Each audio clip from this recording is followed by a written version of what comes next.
All right, and welcome to the movie poster number 2 video. And in this tutorial, we are going to create the movie poster that you see on the screen right now. Now, this is not a real movie or anything like that. This is just all fictitious names. But I wanted to sort of use some of the same techniques that they really use on movie posters, so it would just be a little bit more fun. Now, originally, I was just going to have this tutorial on how to make these light beams coming out of the house, and this was just going to be a separate tutorial on the DVD, but I decided to go ahead and create this big movie poster project all together so we can do all these different types of masking techniques and just make it a little bit more interesting and a little bit more fun. I'm going to go over to the file browser or the Adobe Bridge, and let's take a look at the images that we will be using for this tutorial. And you can see this is the image of the forest that is on the movie poster. And you can see the forest image is way up here at the very top. And I wanted to create this like deep in the forest type feel. And so I placed the forest way up here at the very top, and then I have the house way down here, so it just has that more of a spooky, deep in the forest type look to it. And so anyway, we have this image of the eye, and we also have the house. Now the house is in broad daylight. It's just lunchtime or it's noontime, and I'm going to show you how to take this old house during the broad daylight and turn it into nighttime. And we're going to have these light beams shooting out of the house. And if you look closely, you can see that they are reflecting off the grass down here. And this is really high resolution, so I can zoom in real close here and show you this. So basically just going from day to night. And if you're wondering how I went full screen, I just click on this little button right here, full screen mode, or you can press the F key on the keyboard, and that'll go into full screen mode. And you can actually toggle back and forth between all the screen modes by pressing the F key. So let's go ahead and move on with this project. So to start the project, come up here to File and go to New. And for the width, I want you to enter in 2816 and the height 4200. And then resolution 300 dpi, because we're going to be working with some high resolution images. Now, for those of you that would like to create a standard movie poster size or change the settings here so it's a real movie poster size, which they normally call a one sheet, then the dimensions for that would be 27 by 41. So most of the movie posters that we see all over the place are usually this size right here, or most of them are created at this size. And so if you're looking to go the full real scale of the movie poster, then go ahead and enter that number in, 2741. But for this tutorial, I don't want to quite go that large, because I think that once you understand the techniques on how we do some of the effects in this tutorial, then you can go ahead and just make the movie poster any size you want. So for me, we're just going to go with 2816 by 4200, and I just rounded it off the best I could. You can just make that 2815 if you want. 300 dpi for the resolution. I'm going to go ahead and click OK. Now the first thing we're going to do is make a black background. I'm going to select the paint bucket tool, change the foreground color to black. I'm going to press the D key on the keyboard, and I'm going to go ahead and just click and color that background in. Let's go ahead and double click on that background layer to unlock that, and I'm just going to name it background once more, because if I don't, it'll name it layer 1, so we don't want that. We want to have that named as the background. Next, we'll need to bring in some of the images that we will be using for this movie poster. Let's go over to the Adobe Bridge, and let's look over here and see what we have. Well, we have the poster, the eye, and we also have the house. Well, let's go ahead and start with the forest here. So let's go ahead and double click on that, bring that into Photoshop, then select the Move tool, click on this stock image here, click and drag it over to the movie poster project file. And now let's position this towards the top And what I think we'll do here is just resize this down a little bit. Now, this image here is also taken during the day, but we want this poster to be nice and spooky, so we're going to go ahead and just make everything that's daytime nighttime. I'm going to press the Enter key on the keyboard, and we're going to confirm that. So in order to go from daytime to nighttime, let's create an image adjustment. And before I do that, though, I'm just going to name this Forest. Then I'm going to hold down the Alt key, which is the Option key on the Mac, and I'm going to come down to the bottom of the Layers palette right here, click right here on this little circle icon while you hold down that key, and just select Levels. And then put a little check in this checkbox right here. Bring the mouse pointer right over to this middle gray slider right here, and that will allow you to adjust the midtones of this photo. So just come over here and just move this gray slider to the right. And that'll look like it almost takes it from daytime to nighttime, just like that. You don't have to go too far. We're just going to add a little bit for now, but that looks pretty good. Let's go ahead and click OK. So let's create a layer mask. Come down to the bottom of the Layers palette, click this button right here, Add Layer Mask. And you should see a little white window right next to the thumbnail there. I'm going to zoom out just a little bit here so we can see what's going on. So after you've created that layer mask, come right over to the toolbar, and I want you to select the brush tool.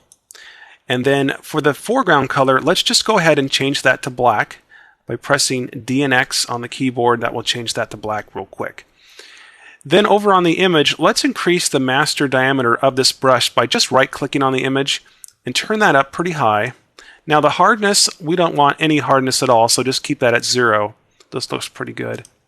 And let's make sure that that layer mask there is activated. And I want you to come over to the image. Let me zoom in real quick. And we're going to paint on this layer mask. And what that'll do is darken the very bottom of this, just like this. See, because we don't really want the grass in with this whole thing, because we want to just see the trees. We want to create that illusion like the trees are this tall. And this is like the trees start down at the bottom and then they're just so tall, and now this is the very top of the trees up here. I'm just going to go ahead and fill this in. So I'm darkening the bottom of this photo here. So we've completed that part. Now we're going to go ahead and do a lot of color overlays to make all the color blend in. Because if you look over on the completed poster, you can see that the color is quite different than it is from the one that we're working on. Well, that's okay, because all that is a photo filter that I'm going to show you how to create later on. So let's go back to this image, and now we're going to go on to the house. So let's go back into the Adobe Bridge, and then just over here where the house is. Now, in order to find a lot of these images, you may need to browse by thumbnail. I would recommend using the file browser or the Adobe Bridge, because the names of the files are, they have different numbers, and so they're a little bit harder to find. And I need to include the numbers on all these photos so I can keep track of, who the photographer is, where the photo came from, and all those sorts of things. So, okay, so we have it opened up in Photoshop now. Before we drag the house image over to the poster, though, I want you to come back over to the project image here, and I want to make sure that the topmost layer is selected. That's because as soon as we drag the house image over to the poster image, it's going to place it on a layer above the layer that is selected. Watch. I'll just come over here and select the Move tool. I'll click and drag this over, and as soon as I see that little symbol, that little plus symbol, I'm going to go ahead and just release the mouse, and now it's over on this image, and you can see it places it just above the levels image adjustment that we just used a minute ago. I'm going to double click on this layer, and we're going to call it House. And let's move the house down the image here a little bit. All right, now for the next step, what we're going to do is completely remove the sky behind this house, the sky and the mountain, because this is going to allow us to just remove all that daytime stuff, and we're going to make it nighttime. I'm going to go ahead and zoom into the image here. Now, we don't have to be very, very neat when we're doing this, because this is going to be a pretty dark image, and we might not be able to see all our mistakes. And so, I'm going to grab the pen tool here and just make a quick path around this house. And I can do this fairly quickly because we do have a lot of straight edges. It makes it a lot easier. And I'm pressing the space bar on the keyboard to get the hand tool so I can navigate around while I use the pen tool. And there, I'm just going to get to the very edge of this roof here. Might even just do that over again. Down the house right about here. And we're also going to go straight across this land, this field. I'll click at this side of the image. Then I'm going to go ahead and zoom out a little bit. I can just come outside right here and click around and then reconnect it right here. You see that? Boom. And that'll make it a complete path. So then all I have to do is just right click in this path, make it a selection right here, and just 0 for radius and put a check mark right in this box for the anti-alias, and then go ahead and click OK. And you will see that become a selection. What we're going to do is create a layer mask. So just over here on the layers palette, click right here on the add layer mask button, and that'll make the background go away. But I'm going to show you a really cool technique that you're just going to love, and you're probably going to use it on all your projects now, I'll bet you. Every time we cut something out or we crop things in Photoshop, sometimes we don't quite get all the way around the edges, or we don't get close enough, and we don't have to get really close. We can always fudge it from now on. You know why? Because I'm going to show you a little trick, and you can use this if you have a layer mask on the same layer, okay? So make sure that layer mask is selected. It should be by default after you've created the new layer mask. And I want you to come up here to Filter, down here to Other, and I want you to select Minimum right here. And this is the fun part. All we're going to do is increase the radius of this minimum filter, and that will get rid of the outline around the house. Now what's happening here is that the minimum filter is making that mask a lot smaller. And so while it's doing this, though, we get the benefit because instead of going in there with a selection and contracting the selection by 2 pixels and versus selection, press delete, we don't have to do any of that anymore. Just come into the minimum filter on that mask and set the radius here to either 1 or 2 or 3 or 4 pixels, depending on how much outline you have around your cutout, and you can make it go away, just like this. I'll just put 4, and we're going to go ahead and click OK, and let's zoom out of the image here. That's looking great. And you can see this is what it was before, and now this is after. I'm going to just come over here, and we want to get back some of the background here behind the house. So I'm going to come over to Image Adjustments and Brightness and Contrast and see if I can brighten this channel, or I'm sorry, this mask a little bit. Let me go ahead and back up a little bit because I think I moved just a little bit too fast.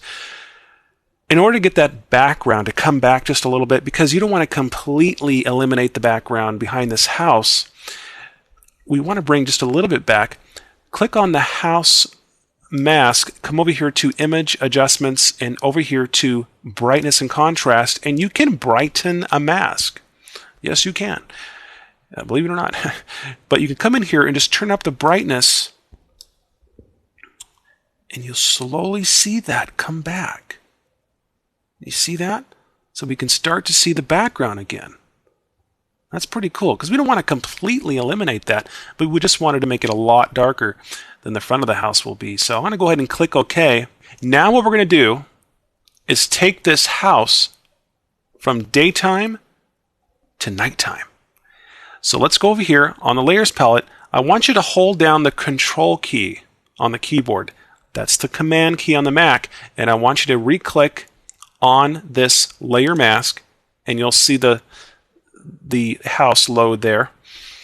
Then I want you to create another adjustment layer. Let's hold down Alt, click on the new adjustment layer icon right here, and I'll select Levels, put a check in this box right here, click OK.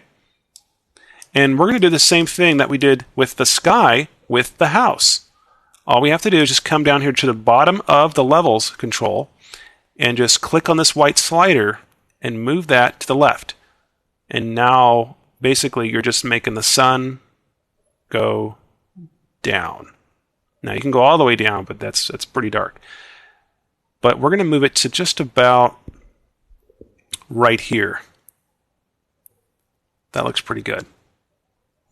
Let's click OK and check it out. Let's go ahead and start on the light beams. And those are what you see right here. Because it's dark outside and there's a big, huge, bright light inside. Really, this is supposed to be a sci-fi type thing. It could be an extraterrestrial spaceship inside the house or something like that, or a science project is what it's supposed to be. And it's just so bright, it's the beams, you can see the beams of light just shooting out of the windows. And you can see the reflection on the grass. And I'm totally like, you can tell, I'm just totally into this, like all the drama type stuff that you can do in Photoshop. And if we don't have a photo of something like this, well, we can always just create it in Photoshop. And that's what's so great about this program. So let's go ahead and get started. I'm going to select the zoom tool, and we're going to zoom just a little bit closer to this house. So I'm going to make a new layer, and we're going to call this Windows.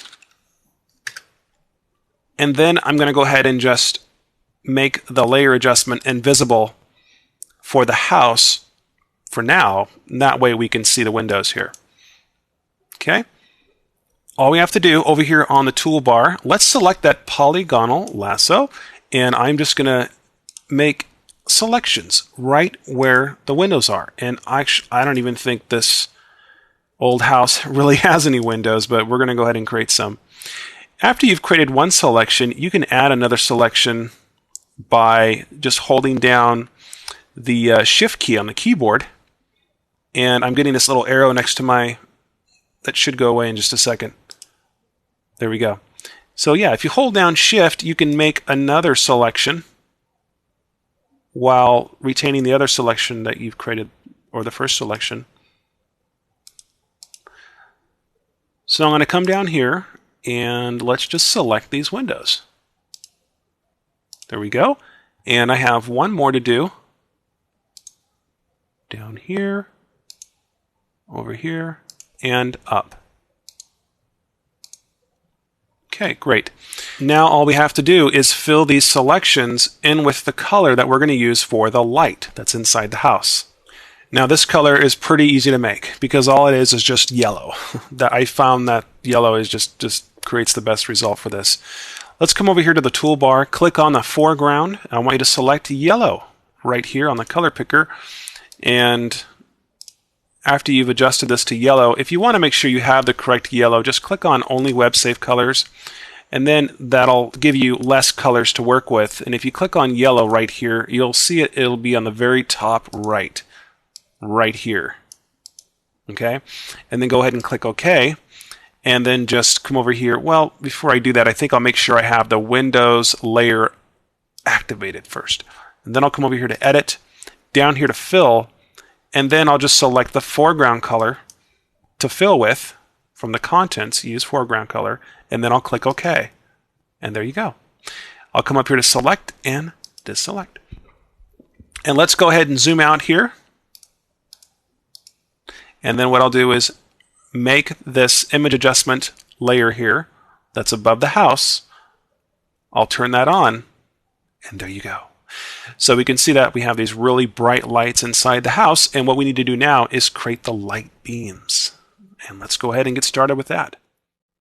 So the first thing, let's go ahead and make a new layer, and we can call this, let's go ahead and call this beams. Now to create the beams, it's really not very difficult to do because all we use is the polygonal lasso. Okay? And so all I have to do is just come in here, and I'll zoom in just a little bit so you can see what's going on. There we go. And I'm going to start on this first. Well, I'll start on this one over here, this last one. And I'm going to want to position that polygonal right there on the corner of the last window, the very top left corner, click, then I'll just drag out. And we want to sort of imagine this beam, how beams just almost like when they shoot out of a window, they widen a little bit. It seems like that anyway, but click and then drag it out and kind of go up a little bit, just at an angle, just slightly, like this. And then click and then drag down, click again, and then just return back to the window, but this time I want you to return back to the lower left corner, right here. Then up, and then reconnect the selection, just like that. Okay, cool. Now let's fill that selection in with the beam color that we're going to use. And the beam color is also very easy to pick out. Come over to the foreground color, click on that, bring up the color picker. Then with the color picker, I'm going to select the only web safe colors. That way, again, we just have less colors to work with. And I want you to bring this slider down here to the orange color. You see that? We're switching from yellow to orange. And guess what? You've already got the color. So after you see that, go ahead and click OK. Then over here on the toolbar, we'll select the paint bucket, and then I'll just click inside that selection to fill that in. Select, deselect. Now to get an idea on how this is going to look, let's just come over to the beams layer and lower the opacity just a little bit. And now we can sort of get an idea on what it's going to look like when the light is just shining out of the windows. And I can just readjust this beam if I need to, just to line it up to that window just a little bit better. And so let's go ahead and create another beam. And I think what I'm going to do is just rename this layer here to beam 1, because we're going to create 3 beams of light. I'll create a new layer, and let's call this beam 2. I'll select the polygonal lasso tool, and we're just going to click on top of this one and bring out. Now I'm going to make this go up, or well really I'm just going to make this basically go in the same direction as the other beam, but it'll be a little bit higher just because this window is a little bit closer to us. So in that case, I'm going to make it a little bit wider, just a little bit taller, and then I'll return back to the bottom left corner of that window. I'm going to click and then right up to the top